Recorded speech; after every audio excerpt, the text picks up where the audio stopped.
Episode 34, Usaha Arkan. Ciara membuka matanya perlahan, sedikit mengerjap untuk menyesuaikan cahaya yang masuk ke retina Elge. Lengguhan keluar dari mulutnya ketika merasakan kepalanya yang masih sakit. Ciara, gimana keadaan kamu? Wanita itu menoleh ketika mendengar suara yang begitu familiar. Arkan berdiri di sampingnya dengan tatapan yang khawatir. Ciara hanya diam tanpa menjawab. Wanita itu masih berusaha mengingat apa yang sebelumnya terjadi padanya. Kenapa ada Arkan di tempat itu? Tempat yang menurut Ciara adalah rumah sakit. Tercium dari aroma obat-obatan yang menusuk hidungnya. Serta ruangan yang serba putih itu. Ciara, aku akan panggil dokter. Arkan memencet tombol untuk memanggil dokter. Dia merasa sedikit lega ketika melihat Ciara yang sudah sadar setelah pingsan selama hampir 5 jam. Setelah dokter datang dan memeriksa keadaan Ciara yang dikarenakan suatu serta karena masih belum begitu pulih pasca kecelakaan. Akhirnya dokter meminta Ciara untuk opname di rumah sakit semalam. Aku mau pulang. Aku nggak mau di rumah sakit, ujar Ciara lemah. Tidak, kamu harus dikasih cairan infus. Kondisi kamu masih benar-benar lemah, jawab Arkan mengelus punggung tangan Ciara. Kenapa kamu di sini? Tanya Ciara dingin, menarik tangannya dari genggaman Arkan. Ada pancaran kekecewaan di mata pria itu. Tetapi kemudian Arkan berusaha mengendalikan dirinya. Arkan menghela nafas.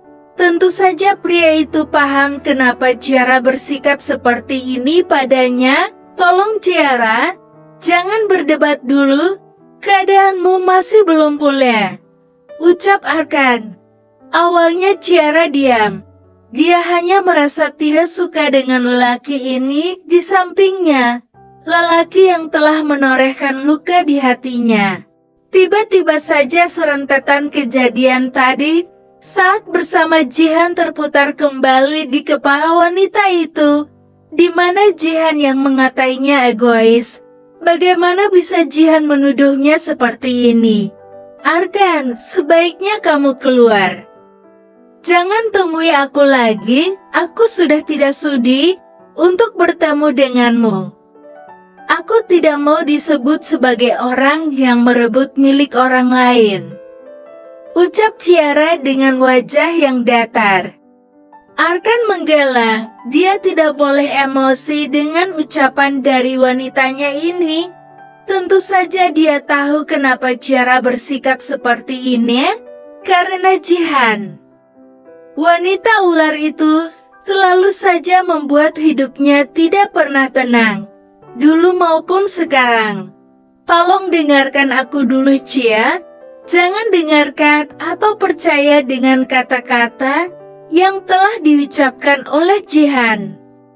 Entah dia mengucapkan apa itu, tapi kamu harus tahu jika semua itu tidak benar.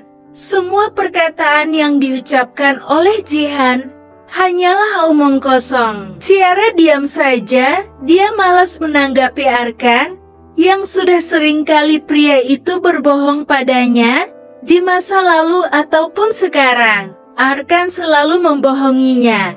Siapa yang percaya jika ucapan Jihan itu hanyalah omong kosong? Tak kalau kenyataannya bapaknya Arkan sendiri mengatakan, jika mereka akan menikah sebentar lagi. Kamu masih saja suka berbohong, Arkan, dan sekarang aku tidak akan diam saja seperti dulu.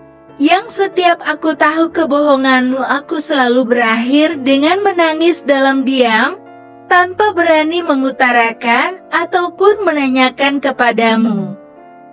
Arkan terkesiap, sungguh dia benar-benar tidak tahu jika dirinya telah begitu banyak menyakiti wanitanya itu. Kamu salah paham. Aku dan Jihan sama sekali tidak ada hubungan apapun, ujar Arkan. Oh ya, Lalu kenapa dia ada di apartemenmu? Apakah bukti itu kurang cukup untuk mengatakan jika memang kalian itu sebenarnya ada hubungan? Ucap Ciara dengan sinis. Arkan menggeleng dengan cepat. Tidak. Kamu benar-benar salah paham. Aku bahkan tidak tahu kenapa Jihan bisa berada di apartemenku. Aku yakin jika itu ada campur tangan ayahku. Ciara hampir goyang. Benarkah apa yang diucapkan oleh Arkan itu bukanlah omong kosong? Benarkah jika Pak Doni ada di balik semua ini? Arkan mengambil tangan Ciara yang bebas dari infus. Dia menggenggam begitu kuat seakan takut jika genggaman itu akan terlepas dan Ciara kembali meninggalkannya. Tolong percayalah padaku, aku sayang sama kamu. Aku cinta sama kamu, Ciara. Aku ingin kita kembali seperti dulu, tolonglah beri aku kesempatan kedua. Aku tidak bisa kembali pada orang yang telah menorehkan luka terdalam di hatiku. Kebersambung.